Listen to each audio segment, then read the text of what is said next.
থাকবে। আমাদের স্বামী নাই, সন্তান নাই, আমরা নিরস্ত্র, আমরা অসহায় মানুষ, জীবন বিপন্ন হয়ে যাবে। আমরাও নেমে গিয়েছি রাস্তায় আজকে। আমাদের পিছু কোনো টান নেই, আমরা জীবন দিতে শহীদ হওয়ার জন্য আমরা প্রস্তুত। আমরা হিজড়া, আমরা জনগণের জন্য, দেশের জন্য, মুসলিমদের জন্য আমাদের জীবন, ইসলামের জন্য আমাদের জীবন শহীদ করব ইনশাআল্লাহ। যুদ্ধে আমাদের ডাকে আমরা প্রস্তুত, আমাদের জান আমরা ওইটার জন্য দেওয়ার জন্য প্রস্তুত। লক্ষ লক্ষ ধর্মপ্রাণ মুসলিম ভাইরা কিন্তু এই মহাসমাবেশে, এই প্রতিবাদ সমাবেশে, কিন্তু তার ভিন্ন একটা চিত্র আমরা কিন্তু দেখতে পাচ্ছি আজকে আমরা দেখতে পাচ্ছি পিছিয়ে পড়া কমিউনিটি। এই কমিউনিটিটা কিন্তু আজকে তারা কিন্তু মিছিল করছে নারায়ে তাকবীর, আল্লাহু আকবার।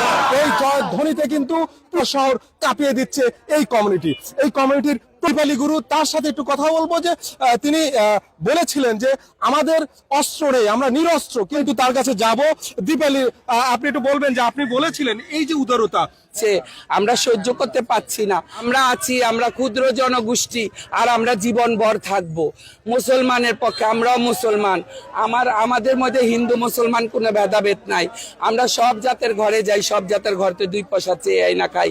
যত ধরনের সহযোগিতা যেরকম করতে হয়, যতটুকু আমাদের সামর্থ্য আছে আমরা করব। আমাদের স্বামী নাই, সন্তান নাই, আমরা নিরস্ত্র, আমরা অসহায় মানুষ, আমাদের বিপন্ন হয়ে যাক, আমরা রাজি। এই যে কথাটা বললেন, আপনাদের অনুভূতি কি? আমাদের অনুভূতি একই অনুভূতি। আমাদের দেশের জন্য গিয়েছে, আমরা বসে থাকবো না, আমরাও নেমে গিয়েছি রাস্তায় আজকে। আমরা তৃতীয় লিঙ্গের যতগুলো হিজড়া জনগোষ্ঠী আছি, আমাদের মাথা দীপালি নায়েক, তাদেরকে সঙ্গে নিয়ে আমরা সরকারের কাছে আমরা যেতে রাজি আছি। ইনশাআল্লাহ। এই যে যুদ্ধে যাওয়ার যদি ডাক আসে তাহলে আপনারা কি আমরা প্রস্তুত, যদি যুদ্ধে আমাদের ডাকে আমরা প্রস্তুত, আমাদের জান আমরা ওইটার জন্য দেওয়ার জন্য প্রস্তুত। করতে পারি না, সত্যি আমাদের খুব খারাপ লাগে, আমাদের বুকটা একদম পেটে যায়। আমাদের পিছু কোনো টান নেই, আমরা জীবন দিতে শহীদ হওয়ার জন্য আমরা প্রস্তুত। আমরা হিজড়া, আমরা জনগণের জন্য, দেশের জন্য, মুসলিমদের জন্য আমাদের জীবন, ইসলামের জন্য আমাদের জীবন শহীদ করব ইনশাআল্লাহ।